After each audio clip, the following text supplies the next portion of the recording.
Hello guys, આજે આપણે D એલેમ્બર્ટ્સ ratio test ભણીએ. તો આની અંદર આપણે પહેલાં આગળ બે બે કન્વર્જન્સ અને ડાયવર્જન્સ ભણી ચૂક્યા છીએ. તો એ કઈ રીતે ફાઇન્ડ કરવું એ રેશિયો ટેસ્ટ વડે જોઈએ. તો આની અંદર કોઈ આપણી સિરીઝ યુએન આપેલી હોય, ઓકે, તો એની limit n tends to infinity un plus 1 by un is equal to L, આ ફાઇન્ડ કરવાનું. અને આના ઉપરથી આપણે ફાઇન્ડ કરીશું કે આપણી યુએન જે પોઝિટિવ ટર્મમાં હશે એ કન્વર્જન્સ કે ડાયવર્જન્સ છે. તો આપણને જે એલ મળે, જો એલ લેસ ધેન 1 હોય તો આપણી યુએન એ કન્વર્જન્ટ કહેવાય, આપણી સિરીઝ એ કન્વર્જન્ટ થશે.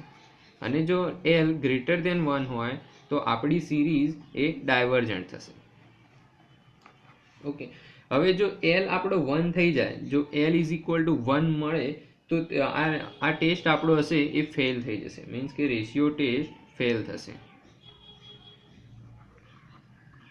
અને આપણે એક્ઝામ્પલની અંદર યુઝ કરીશું, તો એક્ઝામ્પલની અંદર u n plus 1 by u n use નહીં કરીએ, પરંતુ આપણે યુઝ કરીશું limit n tends to infinity u n by u n plus 1 use કરીશું, ઇઝ ઇક્વલ ટુ એલ મળશે. તો આપણો એલ આની અંદર જો આપણો એલ ગ્રેટર ધેન 1 હોય, આના કરતાં ઊંધું ગ્રેટર ધેન 1 હોય તો કન્વર્જન્સ થશે, આપણી યુએન કન્વર્જન્ટ થશે. અને જો એલ લેસ ધેન 1 થાય તો આપણી સિરીઝ ડાયવર્જન્ટ થશે. અને જો એલ ઇઝ ઇક્વલ ટુ 1 થાય તો આપણો રેશિયો ટેસ્ટ ફેલ થશે. હવે જો રેશિયો ટેસ્ટ ફેલ થઈ જાય તો પછી આપણે એને આગળનો ટેસ્ટ આપણે જે ભણ્યા હતા, કમ્પેરિઝન ટેસ્ટ ભણ્યા હતા, એ પ્રમાણે એને ચેક કરીશું. ઓકે, તો હવે એક એક્ઝામ્પલ લઈએ. તો અહીંયા એક્ઝામ્પલ આપેલો છે, test the convergence of the series 2 factorial by 3 plus 3 factorial by 3 square plus 4 factorial by 3 cube up to infinity. તો અહીંયા આપણી સિરીઝ છે un is equal to 2 factorial by 3 plus 3 factorial by 3 square plus 4 factorial by 3 cube plus up to. Okay, તો આને આપણે series ફોર્મમાં લખીએ તો અહીંયા સિરીઝ આપણી 1 થી સ્ટાર્ટ થાય છે, 3:1, 3:2, 3:3.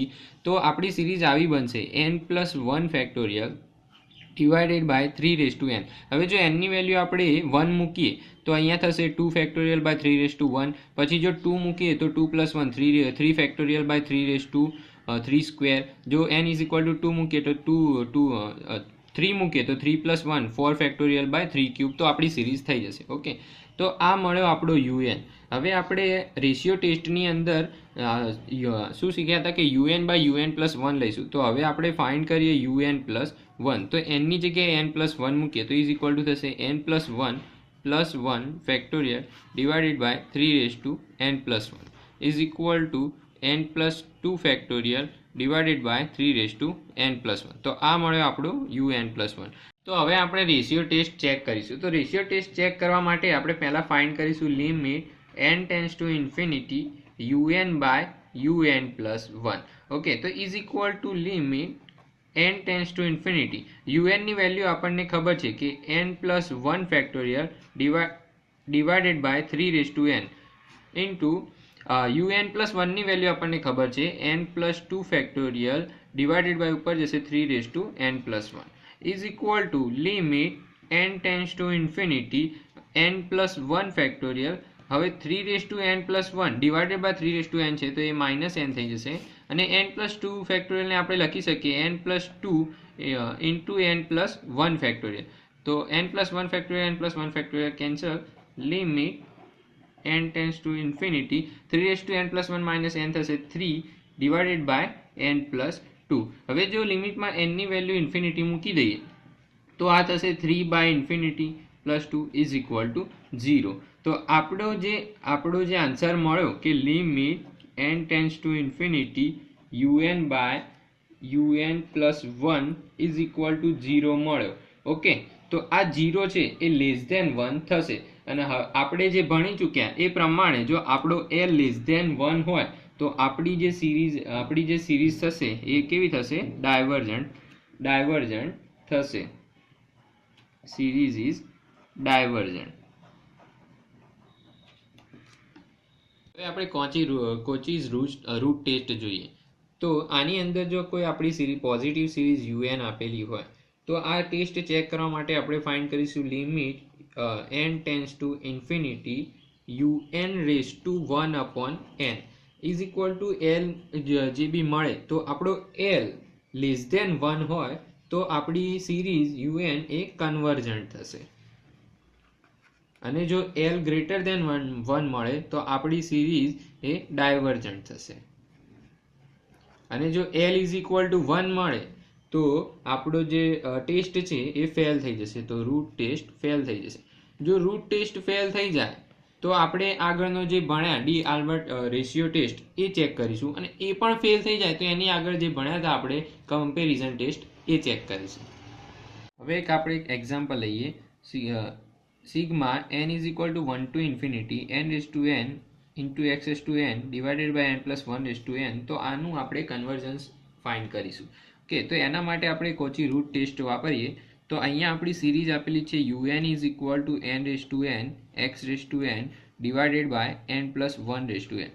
તો આપણો રૂટ ટેસ્ટ એવો હતો કે આપણે ફાઇન્ડ કરવાનું હતું limit n tends to infinity un raise to 1 upon n.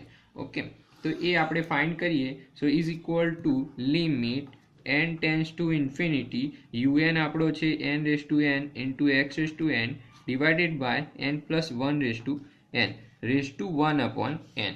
So is equal to limit n tends to infinity, હવે 1 અપોન n બધાને આપી દઈએ તો થશે n raise to n by n 1 into x raise to n by n 1 divided by n plus 1 raise to n by n 1 is equal to n આપણે નીચે લઈ જઈએ તો limit n tends to infinity x by n plus 1 by n.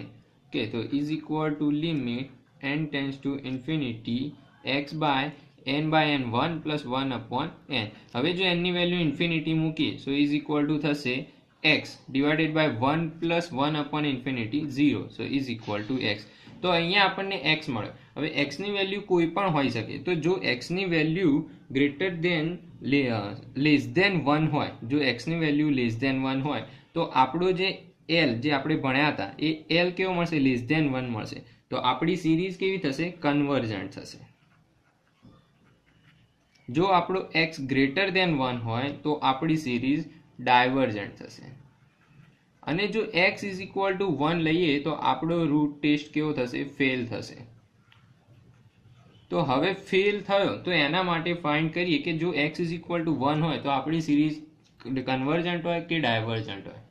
જો આપણે x is equal to 1 મૂકીએ તો આપણી સિરીઝ un થશે un is equal to n raise to n into x 1 raise to n is equal to 1 divided by n plus 1 raise to n.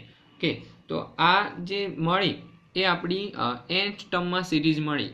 તો એક nth ટર્મની અંદર કોઈ સિરીઝ આપેલી હોય તો એના માટે ડાયવર્જન્ટ ટેસ્ટ એવો આવશે કે તો આની અંદર જો limit n tends to infinity un find કરીએ આપણે અને જો 0 મળે તો એ થશે કન્વર્જન્ટ,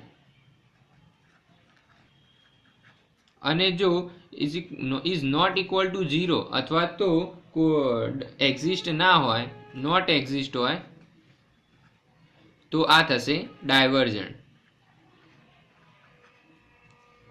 તો હવે આપણે આ જોઈએ તો un ની અંદર આપણે આ nth ટર્મની સિરીઝ છે તો એની અંદર આપણે ફાઇન્ડ કરીએ તો limit n tends to infinity un find કરીએ સો ઇઝ ઇક્વલ ટુ મળશે આપણને limit n tends to infinity n raise to n divided by n plus 1 raise to n. હવે n રેઝ ટુ n ને નીચે લઈ જઈએ તો થશે limit n tends to infinity 1 upon n plus 1 divided by n raised to n, common निकाल देता है n raised to n. So limit n tends to infinity 1 upon n by n 1 plus 1 upon n raised to n.